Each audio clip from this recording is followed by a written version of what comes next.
Friends, welcome to my channel study with Simar. हमने NCERT class 12 geography का 9th chapter अंतर्राष्ट्रीय व्यापार का फर्स्ट पार्ट कंप्लीट कर लिया था। अब हम इसका सेकंड पार्ट स्टार्ट करेंगे। तो आइए स्टार्ट करते हैं। हमने ये चैप्टर यहाँ तक कंप्लीट कर लिया था। अब हम करेंगे विश्व व्यापार संगठन। तो 1948 के अंदर व्यापार में जो सीमा शुल्क होता था उसको घटाने के लिए, और उसमें व्यापार में बहुत सारी बाधाएं आती थी, बहुत सारी दिक्कतें आती थी, उनसे निपटारा पाने के लिए एक गठन की स्थापना हुई जिसका नाम था general agreement on trade and tariff, यानी GATT। उसके बाद में क्या हुआ, इसमें बहुत सारे सदस्य जुड़ते गए और 1995 में इसी को ही नया नाम दे दिया WTO, यानी वर्ल्ड ट्रेड ऑर्गेनाइजेशन, विश्व व्यापार संगठन का नाम इसे दे दिया गया। इसके बहुत सारे कार्य हैं, जैसे कि ये राष्ट्र व्यापार में जो नीतियाँ होती है उनका निर्माण करते हैं, कौन कौन सी नीतियाँ बनाते हैं, ये सभी इसका कार्य होता है। और व्यापार में जब देशों के बीच में विवाद आ जाते हैं तो उन विवादों का निपटारा भी इसी के द्वारा ही किया जाता है। नेक्स्ट आता है, लेकिन इसकी आलोचना भी की जाती है, इसका विरोध भी किया जाता है। उसके भी बहुत सारे कारण हैं, जैसे कि ये कहा जाता है कि ये जो विश्व व्यापार संगठन है वो मुक्त व्यापार को बढ़ावा देता है। इससे क्या होता है कि जो आम लोग हैं उनके जीवन ज़्यादा संपन्न नहीं बन पाता, और उनके जीवन में मतलब जो लोग गरीब है वो गरीब रह जाएंगे और जो लोग अमीर है वो अमीर रह जाएंगे। जिस कारण से क्या होता है, धनी देश है वो और धनी होते जाते हैं और जो गरीब देश है वो और गरीब हो जाते हैं, जिस कारण से दोनों के बीच में बहुत बड़ी खाई आ जाती है। और दूसरा इसका कारण ये है कि जो बहुत सारे विकसित देश हैं वो अपने बाज़ारों को विकसित देशों के उत्पादन के लिए पूरी तरह से नहीं खोलते हैं। वो कहते हैं कि वैसे तो वो कहते हैं कि ना सभी को मुक्त बाज़ार होना चाहिए, मतलब देश के मतलब सभी को एक दूसरे के साथ व्यापार करना चाहिए, लेकिन जो विकसित देश है वो ना दूसरे देशों को अपने देशों में व्यापार मतलब आने नहीं देते हैं, बाज़ार नहीं लगाने देते हैं। इसके बहुत सारे रीज़न है। तो फिर दूसरे ये आलोचना करते हैं इसकी कि जब वो खुद नहीं करने दे रहे हैं तो हम कैसे अपने देशों में उन्हें बाजार लगाने दें। जो विश्व व्यापार संगठन है उसका मुख्यालय वो जिनेवा यानी स्विट्ज़रलैंड में स्थित है। 2016 में 164 देश थे जो विश्व व्यापार संगठन के सदस्य बन चुके हैं, और भारत भी विश्व व्यापार संगठन के संस्थापक सदस्यों में से एक रहा है।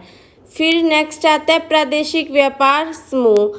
प्रादेशिक व्यापार समूह का अस्तित्व में कैसे आया ये भी इसमें बताया हुआ है कि देशों के मध्य व्यापार को बढ़ावा देने के लिए, और विकासशील देश है जो जिनका अभी तक पूर्ण विकास नहीं हुआ है, जो अविकसित देश हैं, उनमें व्यापार में लगे प्रतिबंध है उसको हटाने के उद्देश्य से प्रादेशिक व्यापार समूह अस्तित्व में आया। वैसे तो ये भी मुक्त व्यापार को बढ़ावा देता है, लेकिन इसका मोटिव ये है कि जो विकासशील देश हैं उसका भी विकास अच्छी तरह से हो जाए। फिर नेक्स्ट आते हैं अंतर्राष्ट्रीय व्यापार से संबंधित मामले। अंतर्राष्ट्रीय व्यापार के दो पार्ट है, एक तो वो लाभदायक भी है, मतलब उससे देश का विकास भी होता है, और दूसरी तरफ वो हानिकारक भी है, उससे जो गरीब देश है और गरीब भी होते जा रहे हैं। जैसे कि इसमें फर्स्ट पॉइंट दिया हुआ है, ये लाभदायक है क्योंकि इसमें जहाँ पे वस्तुएं उपलब्ध नहीं हो पा रही है, जहाँ पे खाद्य आपूर्ति नहीं हो पा रही है, वहाँ पे खाद्य आपूर्ति हो जा रही है, इस कारण से वो लाभदायक है। और इससे रहन सहन के जीवन का भी उच्च स्तर आता है, और इसमें मतलब लोगों को ना चूज़ करने के लिए ऑप्शंस भी मिलते हैं, क्योंकि अगर एक ही देश में व्यापार नहीं होगा तो उसके पास सिर्फ एक ही ऑप्शन होगा कि जो चीज़ वहाँ पे बन रही है वो ही उसे खरीदे। लेकिन यदि दूसरे देशों के साथ व्यापार होगा तो उसके आदमी के पास बहुत सारे ऑप्शंस होंगे कि वो चूज़ कर सके। एक तो खुद की कंट्री में बनी हुई चीज़ है वो भी वो खरीद सकता है, और जो दूसरी कंट्रीज़ में बनी हुई चीज़ है वो भी वो खरीद सकते हैं। इस कारण से उसके पास बहुत सारे ऑप्शंस आ जाते हैं। ये तो है इसके लाभ, लेकिन ये हानिकारक भी है। हानिकारक ये इसलिए है क्योंकि ना बहुत सारे देश है इस कारण से दूसरे देशों पर निर्भर रहते हैं, उनका अच्छी तरह से विकास नहीं हो पाता है। कई जो गरीब देश है उनका शोषण भी होता है, वो गरीब और बनते जा रही हैं, और कई बार व्यापार में विवाद होने के कारण युद्ध की स्थिति भी आ जाती है, और लोग एक दूसरे के साथ मतलब देश एक दूसरे के साथ एक दूसरे के कंपटीशन करने लगे हैं कि हम व्यापार में इससे आगे निकले, हम व्यापार में इससे आगे निकले। इस कारण से क्या हो रहा है, संसाधनों का बहुत ज़्यादा दोहन हो रहा है, संसाधन नष्ट हो रहे हैं, और वो आने वाली पीढ़ी के लिए मतलब सोच ही नहीं रहे हैं कि आने वाली पीढ़ी इन संसाधन का उपयोग भी कर सके। इस कारण से हम इन्हें बचा के रखें। इस कारण से क्या हो रहा है कि जो सतत पोषणीय विकास है उसका उल्लंघन किया जा रहा है, उसे अच्छी तरह से अपनाया नहीं जा रहा है। सतत पोषणीय विकास का बिल्कुल भी ख्याल नहीं रखा जा रहा है, उसका अनुसरण नहीं किया जा रहा है, क्योंकि यहाँ पे संसाधनों का दोहन हो रहा है। लोग व्यापार बढ़ाने, खुद के देश का व्यापार बढ़ाने के लिए वहाँ पे जो प्राकृतिक संसाधन है उसका उपयोग कर रहे हैं, वनों को काट रहे हैं, जिस कारण से प्रदूषण भी हो रहा है। ये बहुत सारी समस्या हमें देखने को मिलती है। ये जो सारणी है इसमें प्रादेशिक व्यापार समूह के नाम दिए हुए हैं, और उसमें कौन कौन से देश शामिल है, उनकी क्या क्या चीज़ें हैं, ये भी इसमें दिया हुआ है। जैसे आसियान है, CIS है, ये बहुत सारे हैं, ये इसमें दिए हुए हैं। फिर नेक्स्ट आता है पतन अंतर्राष्ट्रीय व्यापार के प्रवेश द्वार। तो मैंने आपको पहले भी बताया था, जहाँ पे व्यापार होता है उसकी बहुत सारी आधार होते हैं कि वहाँ पे व्यापार तभी हो पाएगा जब वहाँ पे परिवहन सुविधा अच्छी होगी। परिवहन इसलिए आवश्यक होता है क्योंकि व्यापार में वस्तुओं को एक स्थान से दूसरे स्थान तक लेके जाना पड़ता है, उसको किस साधन से लेके जाएंगे, इस कारण से परिवहन एक महत्वपूर्ण कारक है। इसमें भी पत्तन आते हैं, बंदरगाह आते हैं। बंदरगाहों को मतलब पत्तनों को बहुत प्रकार में आगे बांटा हुआ है।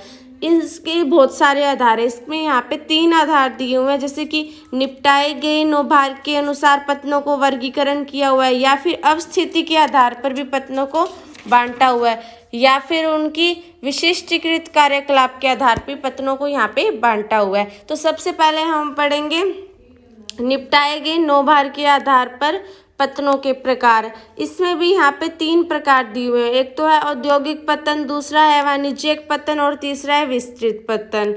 तो सबसे पहले हम पढ़ेंगे औद्योगिक पत्तन। इसमें क्या होता है कि थोक नौभार के लिए ये एक अच्छा है। यहाँ पे थोक नौभार का कार्य होता है, जैसे कि अनाज हो गया, अयस्क तेल, चीनी, ये सारे यहाँ पे कार्य होते हैं। इनको एक स्थान से दूसरे स्थान ले जाया जाता है। दूसरा आता है वाणिज्यिक पत्तन।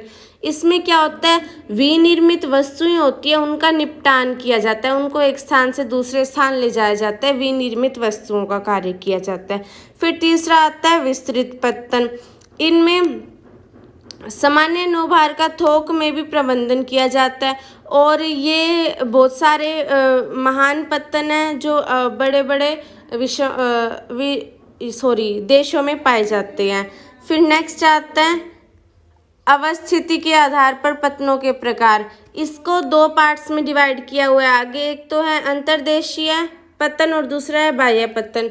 अंतर्देशीय पत्तन में क्या होता है कि जो पत्तन होते हैं वो समुद्री तट पर नहीं होते, बल्कि थोड़ा आगे जाके होते हैं, मतलब देश के अंदर वाली साइड स्थित होते हैं। जैसे कोई देश से कोई नदी जा रही है और नदी जाके समुद्र से मिल रही है, तो वो नदी में पत्तन स्थित होएगा, जिस कारण से वो आगे समुद्र में जाके मिलेगा। जैसे कि मैनचेस्टर है, वो एक नदी से जुड़ा हुआ है, फिर नदी आगे जाके समुद्र में मिल रही है। या फिर इसके बहुत सारे उदाहरण है। इंडिया में जो है वो है कोलकाता बंदरगाह या पत्तन है, वो हुगली नदी पर है। हुगली नदी क्या है, गंगा की एक शाखा है, वो हुगली नदी पर है। उसके बाद में हुगली नदी बंगाल की खाड़ी में गिर जाती है, तो फिर वो वहाँ पे आगे बढ़ जाता है।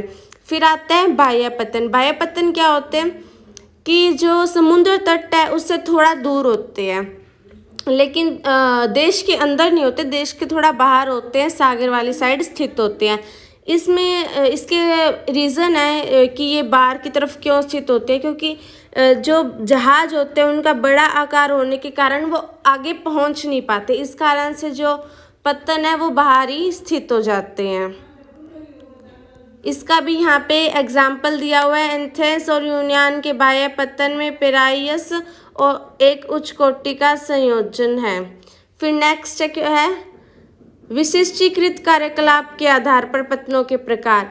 अब उनमें क्या कार्य होता है इसके आधार पर भी इसे 5 भाग में बांटा हुआ है। पहला है तेल पत्तन, दूसरा है मार्ग पत्तन जिसे विश्राम पत्तन भी कहा जाता है, तीसरा है पैकेट स्टेशन और चौथा है आंत्रोपो पत्तन और पांचवा है नौसेना पत्तन। तो सबसे पहले हम पढ़ेंगे तेल पत्तन। इसके नाम से ही पता चल रहा है कि यहाँ पे तेल का कार्य किया जाता है, तेल को संशोधित किया जाता है और इसके यहाँ पे एग्जाम्पल भी दिए हुए हैं आपको। और फिर नेक्स्ट आता है मार्ग पत्तन। मार्ग पत्तन या विश्राम पत्तन में क्या होता है कि वो विश्राम का केंद्र होता है कि जहाज वहाँ से जाएंगे ना तो वहाँ पे थोड़ी देर रुकेंगे, वहाँ पे जहाज में ईंधन भरेंगे या फिर जल भरेंगे, खाने पीने की वस्तुएं डालेंगे, वो एक विश्राम का कार्य करता है। लेकिन बाद में जो ये विश्राम पत्तन है वो धीरे धीरे वाणिज्य पत्तन में बदल जाते हैं। ये हमने इसी वीडियो में पहले पढ़ा था कि वाणिज्य पत्तन क्या होता है कि विनिर्माण की वस्तुओं का यहाँ पे निपटान किया जाता है, वो कहलाते हैं वाणिज्य पत्तन। जैसे कि होनोलुलु और सिंगापुर या फिर अदन में, ये पहले तो है मार्ग पतन और धीरे धीरे इनका विकास हो जाता है और ये वाणिज्य पतन बन जाते हैं। फिर नेक्स्ट आता है पैकेट स्टेशन। पैकेट स्टेशन यात्रियों के परिवहन या आवागमन से जुड़ा हुआ होता है। इसमें क्या होता है, एक स्टेशन के जोड़े पाए जाते हैं, मतलब जलीय क्षेत्र होगा उसके आर पार में सामने स्टेशन पाए जाएंगे या फिर शहर पाए जाएंगे। जैसे कि इंग्लैंड चैनल के आर पार इंग्लैंड के डेवर और फ्रांस के क्लाइस है। नेक्स्ट है आंत्रोपोपत्तन। ये इनमें क्या होता है, ये बहुत सारे देशों से निर्यात हुई वस्तुओं को यहाँ पे लाया जाता है। ये वे एकत्रण केंद्र है जहाँ विभिन्न देशों से निर्यात हुई वस्तुएं लाई जाती है। जैसे कि सिंगापुर एशिया के लिए है, ये एक आंत्रोपोपत्तन है। या फिर इसका एक और एग्जाम्पल दिया हुआ है, रोटरडम यूरोप के लिए है। फिर आता है नौसेना पत्तन।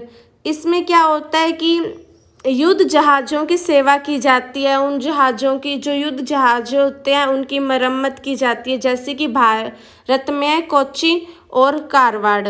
ये हमारा चैप्टर कंप्लीट हो गया। मिलते हैं नेक्स्ट वीडियो में, बने रहिए हमारे साथ। देखने के लिए धन्यवाद। Thank you.